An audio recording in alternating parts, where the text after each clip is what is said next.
sehat semuanya? Oke, kalau Ustaz sapa sehat semuanya, Ustaz minta jawabannya alhamdulillah, insyaallah luar biasa gitu ya. Ustaz ulang ya. Sehat semuanya? Alhamdulillah, insyaallah luar biasa. Alhamdulillahirabbil alamin wa ana bi khair kama tarun. Baik anak-anak kami sekalian, pada hari ini, hari yang keberapa portasinya kita? Keempat. Kalau nggak salah Ustaz sudah pernah masuk ke sini ya? Iya. Pastinya masih ingat dong namanya Ustaz ya? Masih. Alhamdulillah. Di hari keempat ini kita dipertemukan kembali yang insya Allah dalam keadaan sehat walafiat. Yang semoga dari hari pertama sampai hari terakhir nanti portasi ini semangatnya masih tetap untuk mengawali pembelajaran yang efektif ke depannya nanti ya. Mengawali pembelajaran pengantar kita hari ini, alangkah baiknya anak-anak sekalian juga kepada Ustaz sendiri kita mengawali dengan doa terlebih dahulu. Sebab apa? Sehebat apapun kita, merasa diri kita hebat, secerdas apapun kita merasa diri kita cerdas, tapi kalau tanpa kita memohon kepada Allah, itu semua nggak ada ya. Apapun yang kita laksanakan, apapun kegiatan yang kita ingin lakukan, hendaklah kita selalu menghubungkannya, mengikut sertakan kepada Allah. Tayyib. Doanya sudah ada yang hafal belum? Doa biasanya atau belum ada, atau bebas doanya, atau sudah ada ditentukan doanya? Sudah ada ditentukan belum doanya sebelum belajar? Sudah? Sudah? Tayyib. Baik, kita awali dengan isti'adzah. 3, 2. A'udzu billahi minasy syaithanir rajim. Bismillahirrahmanirrahim. Alhamdulillahi rabbil alamin. Baik, tunggu sebentar. Karena kebetulan Ustadz adalah guru Quran, jadi Ustadz harus benar-benar memperhatikan. Ya, nggak mesti harus fokus ke sini kan. Alhamdulillah. Itu kalau bagi yang sudah belajar itu nggak laku ya, nggak enak didengar. Secara sifatul huruf juga sudah salah tuh. Alhamdulillahi rabb, salah tuh. Yang benar yang bagaimana? Alhamdu. Jangan ditaruh di sini hurufnya. Kalau di alha itu di sini. Kalau di sini ha. Alhamdu sama a. Makanya nanti akan kamu tahu bagian-bagian huruf itu ada aqsa, ada wastal halq, ada adanal halq. Oke, nanti insyaallah. Coba diulang. Alhamdulillahi rabbil alamin. 3, 2. Alhamdulillahi rabbil alamin. Terus. Ar-Rahmanir-Rahim. Maliki yaumiddin. Iyyaka na'budu wa iyyaka nasta'in. Ihdinas siratal mustaqim. Siratal ladzina an'amta 'alaihim ghairil maghdubi 'alaihim waladdallin. Amin. Rabbi zidillah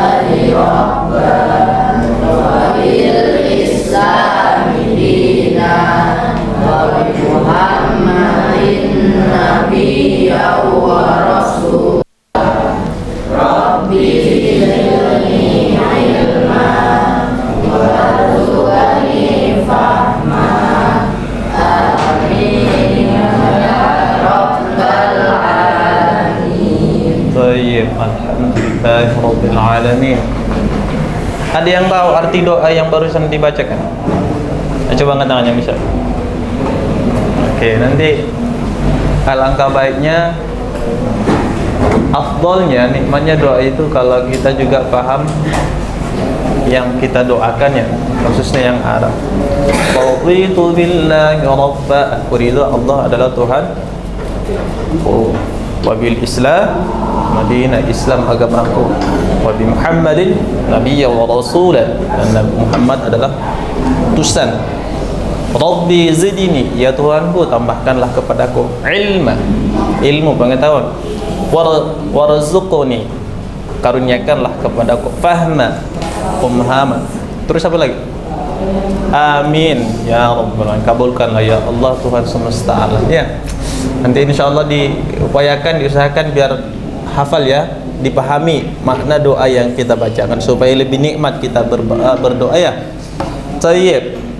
Sekarang kita masuk ke pembahasan. Kembali ke alat.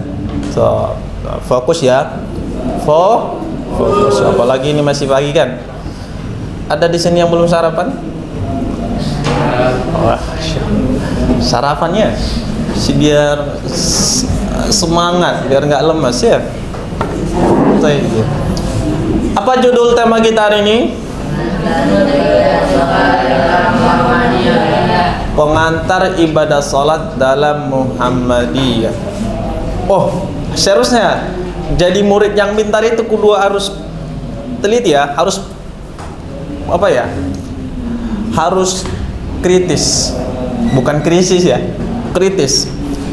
Sebelumnya dulu, tadi kakak dari judul sudah harus kritis. Apa ini maksudnya nih? Apa yang salah kira-kira dari judul ini? Apa yang perlu dipertanyakan dari judul ini? Pengantar ibadah salat dalam Muhammadiyah. Yang bisa jawab, ayo angkat tangan. Apa kira-kira yang bisa, yang paling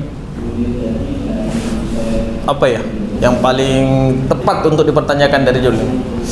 Pengantar ibadah salat dalam Muhammadiyah. Yang paling menonjol dari sini, Pak. Halo.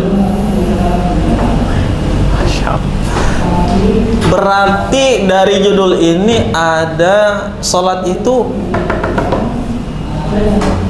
macam-macam ya. Ini kan dalam Muhammadiyah.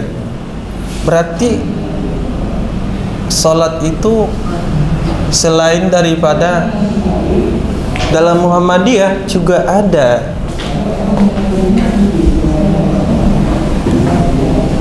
pembahasan tentang sholat, berkaitan dengan sholat, baik itu caranya ataupun yang lainnya. Iya, kita coba belajar membahas pengantar ibadah sholat dalam Muhammadiyah. Siap? Siap. So yeah. Next. Di sini ada 3 yang menjadi dikatakan sumber tidak sumber. Tapi kesimpulan di Muhammadiyah itu kan kita mengenal tidak apa namanya itu, tidak berpegang dengan mazhab, tapi bukan tidak menerima mazhab. Apa itu mazhab? Mazhab itu kan kecenderungan, ada mazhab, ada manhaj. Kalau mazhab itu yang dipimpin oleh 4 imam. Siapa saja? Siapa? Imam Malik, Hanafi, Syafi'i, terus nggak ada Wahabi. Nggak ada yang mazhab Imam Malik. Produk tarjih Muhammadiyah inilah kalau ditempatkan, distilahkan kepada mazhab itu tadi ibaratnya begini. Tapi ini bukan mazhab ya. Ini adalah kesimpulan dari Muhammadiyah itu diambil pendapat di dalam untuk pelaksanaan ibadah itu dari 4 mazhab itu berdasarkan Al-Quran dan Sunnah. Dipilih di antara hadis-hadis tersebut yang paling sahih. Oke, itu Muhammadiyah. Di sini ada putusan, ada fatwa, ada wacana. Sebelum ibadah itu ditunaikan, kudu ditelusuri ya, berdasarkan Al-Quran dan hadis. Next, putusan tarjih. Nah, coba putusan tarjih. Ada yang mau bantu Ustaz baca nggak tuh? Coba antum baca dulu.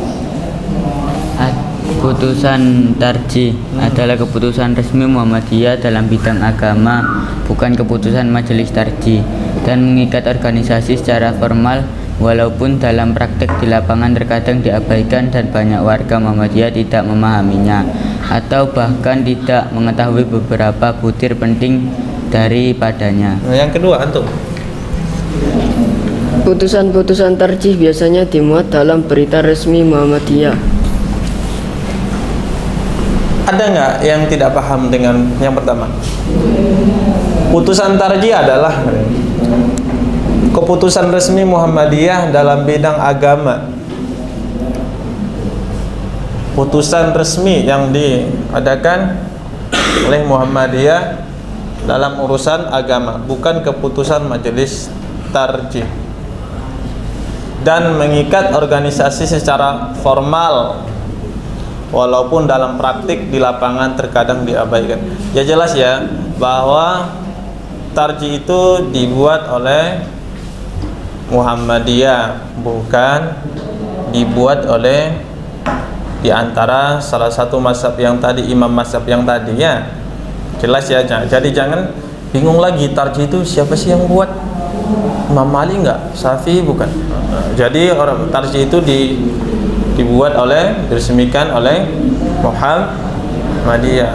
Ya meskipun terkadang keputusan tersebut yang sudah terbentuk tidak semuanya dapat terlaksana oleh para pengikutnya, khususnya ketika itu di lapangan. Oke? Jangankan buatan kita yang orang-orang sekarang ya, buatan mazhab aja masih banyak yang tidak melaksanakannya begitu sudah terjun ke lapangan. Nanti habis ini Ustadz minta pertanyaan ya, satu orang satu pertanyaan. Oke, selanjutnya kalau ada yang nggak paham tanyakan ya, kita belajar bawah. Fatwa tarjih. Apa itu fatwa? Kita sering kali mungkin dengar, apalagi yang sering ikut ngaji kan, ikut majelis-majelis pengajian, fatwa, berfatwa. Si Mas, nama anda siapa? Devano dia sedang diundang mengisi kajian tentang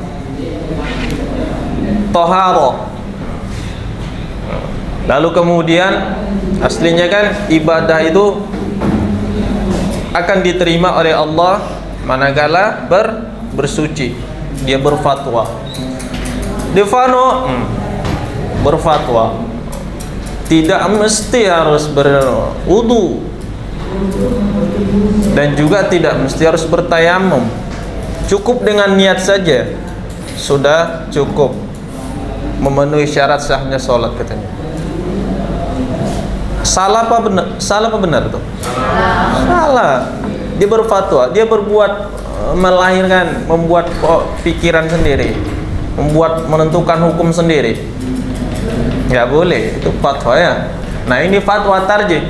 Namun bedanya di sini kalau fatwa tarjih ini itu berlandaskan kepada Al-Quran dan hadis. Setelah mengambil dalil-dalil Al-Quran dan hadis-hadis yang sahih, lalu kemudian tempatkan, difilter namanya, difilter, disaring, lalu kemudian di mana yang paling sahih itulah yang kemudian ditempatkan di pembahasan tarjih ini. Oke, coba kita baca. Ya. Gantian. Fatwa tarjih adalah Fatwa tarjih adalah yang atas atau yang bawah? yang atas. Majelis tarjih terhadap pernyataan masyarakat mengenai masalah-masalah yang memerlukan penjelasan dari segi hukum syariah sesuai dengan sifat fatwa pada umumnya. Fatwa majelis tarjih tidak mengikat baik terhadap organisasi maupun anggota sebagai perorangan.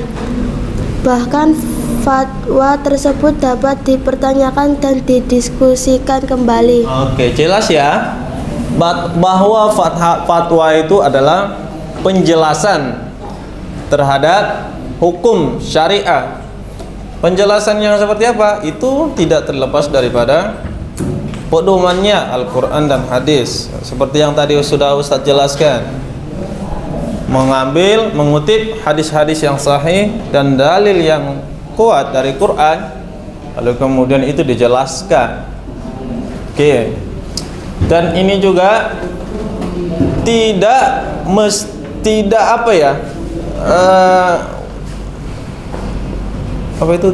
kedudukannya tidak seperti Al-Quran. Yang Al-Quran itu kan tidak bisa diganggu gugat kecuali oleh aliran-aliran tertentu yang mempertanyakan Al-Quran. Ada yang mengatakan bahwa Al-Quran itu belum sempurna. Ada yang mengatakan bahwa Al-Quran itu makhluk hidup seperti yang dipahami oleh Mu'tazilah kan. Kalau ini tidak, ini masih bisa dipertanyakan, masih bisa didiskusikan. Sebab apa? Ini kan buatan manusia ya. Artinya manusia itu tidak terlepas daripada kekeliruan, kelupaan kan.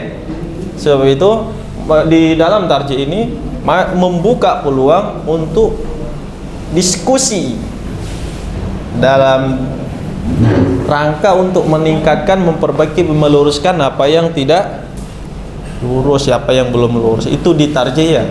Oke. Lalu kemudian yang kedua, fatwa agama biasanya dimuat dalam Suara Muhammadiyah, dalam kolom tanya jawab. Iya. Ada bukunya lagi saya. Oke, lanjut ya. Ada yang nggak paham? Ada yang belum paham? Coba ngeliat. Oke, sudah 2 pembahasan. Selanjutnya, habis ini Ustadz tanya ya. Kalau nggak ada yang bertanya, Ustadz tanya. Ya.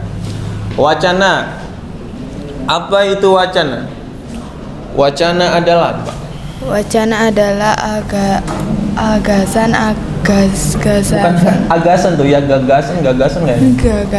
Gagasan atau pemikiran yang dilontarkan dalam rangka memancing dan menumbuhkan semangat berijtihad yang kritis serta menghimpun bahan atau ide mengenai berbagai masalah aktual dalam masyarakat. Oke, makasih. Jadi wacana itu apa? Pemikiran yang dilontarkan dalam rangka memancing. Pikiran-pikiran yang yang membuat, yang menarik kita untuk membuat ijtihad yang kritis terhadap hal-hal yang mungkin diperlukan untuk dituntaskan. Itu wacana. Wacana tarjih tertuang dalam berbagai publikasi majelis tarjih, seperti jurnal dan berbagai buku yang diterbitkan. Nah, begitu ya. Itulah wacana. Selanjutnya, fikih salat. Oke. Fikih. Seorang yang memahami agama, yang beribadah, lalu kemudian ia tidak paham fikih, ibarat taman tak berbunga, kurang indah, ya kan? Sebab apa? Sebab di fikih itulah nanti semua dijelaskan, baik itu tata cara, semua dalam beribadah. Tata cara, hal-hal yang tidak memperbolehkan hal-hal yang memperbolehkan di dalam beribadah. Jadi tepat manakala seorang rajin beribadah namun tidak tahu ilmu fikih, bagaikan taman tak berbunga. Fikih salat. Ibadah salat dalam Muhammadiyah telah dibahas dalam beberapa muktamar atau munas tarjih. Sudah dibahas oleh yang berhak menentukan sebuah pedoman hukum di dalam pelaksanaan ibadah yang di Muhammadiyah. Pertama, kitab salat diputuskan di kongres. Yang kedua, kitab salat jamaah dan Jumu'ah. Oke, lanjut, ini nggak begitu itu ya. Kitab salat tatawwu diputuskan di muktamar. Ini beberapa salat tatawwu. Apa itu salat tatawwu? Ya, coba kita cek ya, ada 5 ini. Salat sesudah wudu, salat antara azan dan iqamah, salat tahiyat masjid, salat rawatib, salat duha. Salat tatawwu ini kalau dari kelima poin ini Ustaz memahaminya adalah salat nawafil ya, salat sunnah ya. Ada atau mungkin yang lain? Maaf Ustaz, nggak tahu nih. Tatawwu ini salat apa ini? Nggak ada yang tahu. Ustaz nggak tahu. Tapi kalau dari lihat yang 5 ini salat nawafil, ini salat sunnah nih ya. Itu yang ketiga. Selanjutnya, oh harusnya ada yang 3. Salat safar, salat istikharah, salat lail ya. Insyaallah ya. Mana daripada salat tatawwu ini salat nawafil. Next, lanjut. Oh gini. Kitab salat. Masuk kita yang pembahasan yang pertama berkaitan dengan salat. Sebuah keharusan ya. Islam tuh sudah harus paham, juga sudah harus mau menunaikan salat. Sebab apa? Sebab perbedaan kita dengan umat yang lain adalah salat. Al-ahdul ladzi bainana wa bainahum as-shalah. Perbedaan kita dan hubungan kita kepada Allah adalah salat. Man taraka salatan muta'ammidan faqad kafara jihar. Barang siapa yang meninggalkan salat secara nyata maka kafirlah dia. Ya kan? Ada banyak dalil nanti berkaitan dengan salat. Jadi penting kita harus mendirikan salat. Tidak cukup hanya sekedar mendirikan salat. Itulah pentingnya ilmu fikih penjelasan dari Quran, dari hadis. Kalau kita hanya mereferensi merujuk kepada Al-Quran, mungkin banyak menemukan kebingungan. Maka adanya hadis. Coba kita cek ada apa sih yang mau dibahas di sini. Kitab salat dalam himpunan putusan tarjih atau HPT hanya memuat tentang cara salat wajib saja. Berarti di HPT tarjih ini kita hanya diberitahu berkaitan dengan salat, tata cara salat wajib. Putusan tarjih yang berhubungan dengan masalah salat ini diputuskan pada lanjut. Adapun putusan lanjut.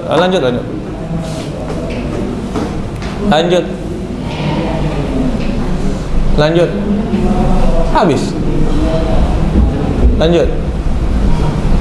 Oke.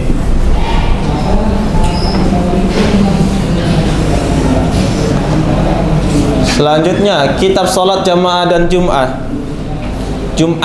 Dalam kitab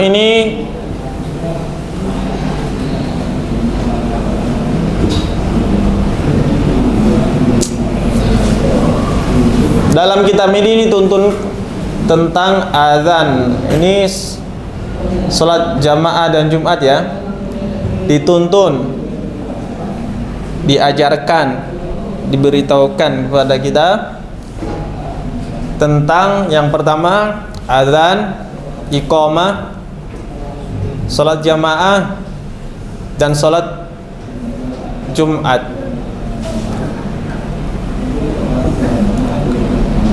Adapun putusan tarjih yang berhubungan dengan keempat hal tersebut adalah doa sesudah azan berakhir sampai alladzi wa'adtahu. Coba next.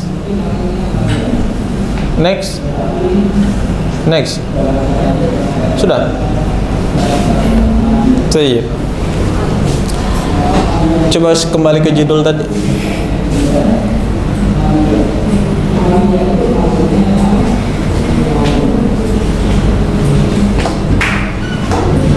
Oke.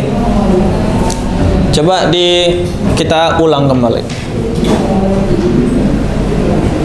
Dari pengantar penjelasan yang sudah Ustadz sampaikan, ada nggak kira-kira apa yang kira-kira tertangkap? Ada nggak?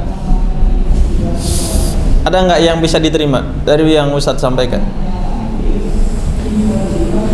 Nggak ada. Coba yang nggak ada, angkat tangan. Atau bingung, angkat tangan dulu. Yang masih bingung, angkat tangan. Ayah masih bingung, angkat tangan. Biasanya orang yang berani itu luar biasa itu. Tanda-tanda calon-calon para pemimpin itu. Yang berani itu, coba angkat tangan. Pelajar itu kudu berani ya, berani, cerdas. Angkat tangan. Yang masih bingung, angkat tangan. Yang nggak angkat tangan Ustadz anggap berarti sudah paham. Habis ini Ustadz lontarkan pertanyaan. Yang masih bingung, angkat tangan. Tinggi-tinggi. Dah turunkan tangannya. Oke, turun. Masya Allah, semua bingung ya. Alhamdulillah. Bersyukurlah masih bingung. Sebab apa? Artinya kamu diminta lagi untuk lebih gali sendiri, cari sendiri berkaitan dengan pembahasan salat dalam Muhammadiyah. Coba Ustadz rangkum ya. Pada hakikatnya dalam pelaksanaan tata cara ibadah itu di semua, baik itu di Muhammadiyah, selain Muhammadiyah apa lagi organisasi yang kalian tahu? NU, apa lagi? Apa lagi? MI, apa itu MI? Oh gitu ya? Oh iya, baru tahu Ustaz. Masya Allah, terima kasih ya, baru tahu. Setahu Ustaz MI itu Madrasah Ibtidaiyah, ya kan? Oke, ada MI katanya, ada NU, ada apa lagi? LDI, terus apa lagi? Nah, sampai seterusnya, gitu ya. Pada hakikatnya bahwa pelaksanaan sholat itu insya Allah sama. Khususnya kita yang dengan saudara kita yang NU, khususnya yang NU ya, sama. Tata caranya kita ruku, ya rukunya seperti ini, ya rukunya mereka seperti itu. Hanya saja ada beberapa budaya bisa udah gak kita ganti budaya atau apa ya, cara yang mereka ada sedikit perbedaan dengan kita. Dari cara pelaksanaan. Contohnya apa? Ada yang bisa sebutkan? Yang pertama dari bacaan Al-Fatihahnya. Kalau di kita nanti kamu akan menemukan bahwa basmalahnya itu tidak dijaharkan. Itu yang kita pakai. Kalau di NU nanti basmalahnya itu dijaharkan. Itu yang pertama ya. Ini Ustaz sampaikan yang sederhananya saja ya. Lalu kemudian di dalam bacaan doa daripada iftitahnya, kita cenderung memilih kepada doa yang bacaannya begini, Allahumma ba'id baini wa baina khotoyaya. Kalau mereka Allahu Akbar kabiro, apakah mereka salah? Enggak, mereka juga punya dalil. Itu juga ada di dalam Sahih Muslim. Semua punya dalil yang sahih. Jadi jangan sampai dikarenakan itu setelah belajar ini nanti, oh yang ini salah, kalau baca begini salah. Oh enggak, yang ini bacaannya enggak benar. Enggak boleh. Mereka punya dalil, kita juga punya dalil. Itu juga ada dalilnya di Sahih Muslim banyak. Lalu kemudian apa? Baca Al-Fatihahnya tadi tanpa menjaharkan basmalah. Kalau dijaharkan basmalahnya salah enggak? Enggak salah, punya dalil juga. Tapi kita lebih cenderung kepada basmalah yang tidak dijaharkan. Lalu kemudian nanti di rukuknya doanya tuh beda. Kalau di kita subhanakallahumma wa bihamdika Allahumma ghfirli, itu yang di kita kan, yang di Muhammadiyah. Kalau yang di saudara kita itu bacanya biasanya subhana rabbiyal azim wa bihamdih, begitu ya? Itu salah. Enggak sah. Salah. Yang salah itu siapa? Yang tidak sholat. Terus sami'allahu liman hamidah, Rabbana lakal hamdu boleh, walakal hamdu boleh. Nah, yang terakhir ini di bacaan tahiyat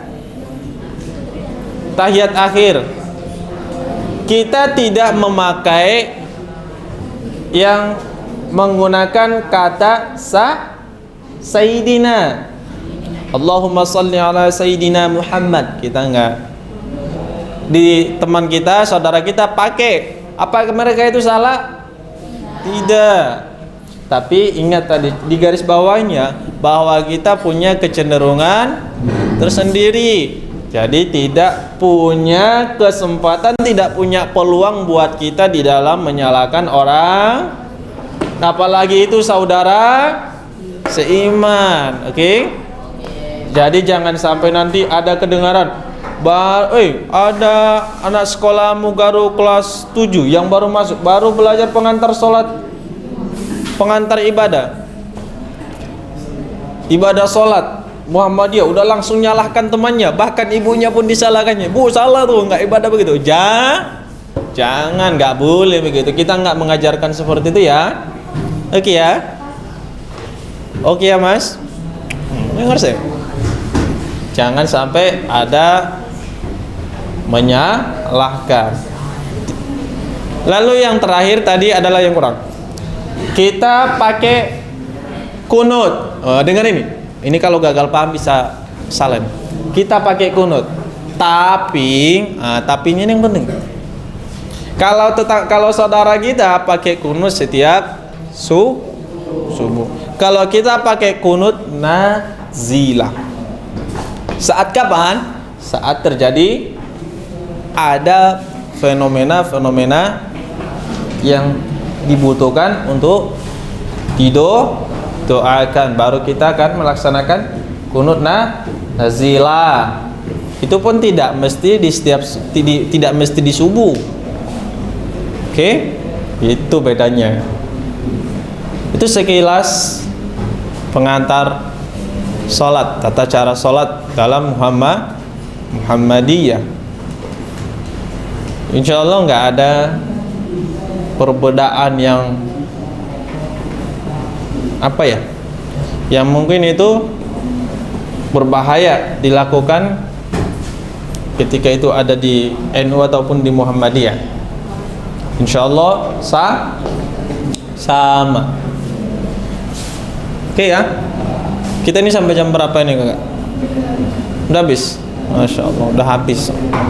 Jadi coba yang berani simpulkan bahwa, coba disimpulkan dulu biar pulang kita, biar balik maksudnya. Coba disimpulkan dari yang Ustadz sampaikan. Pengantar atau masih belum paham kata? Dari yang baru Ustadz sampaikan aja, nggak usah dari sini. Coba. Yang masih bingung angkat tangan. Yang masih bingung angkat tangan. Nggak usah malu-malu. Kudu berani menunjukkan diri ya. Kalau masih bingung katakan aku masih bingung. Kalau aku udah paham katakan paham. Ya. Harus melatih dari sekarang jadi lelaki, jadi hamba yang berani. Ya, harus berani sekarang, mulai dari sekarang berkata sebelum berkata jujur kepada orang lain, awali dulu berkata jujur pada diri sendiri. Coba angkat tangan yang masih bingung. Sekilas pengantar ibadah sholat. Oke. Berarti yang lain sudah paham. Sekilas pengantar tata cara sholat. Ya, sudah paham? Nanti yang sudah paham ini beritahu temannya yang belum paham.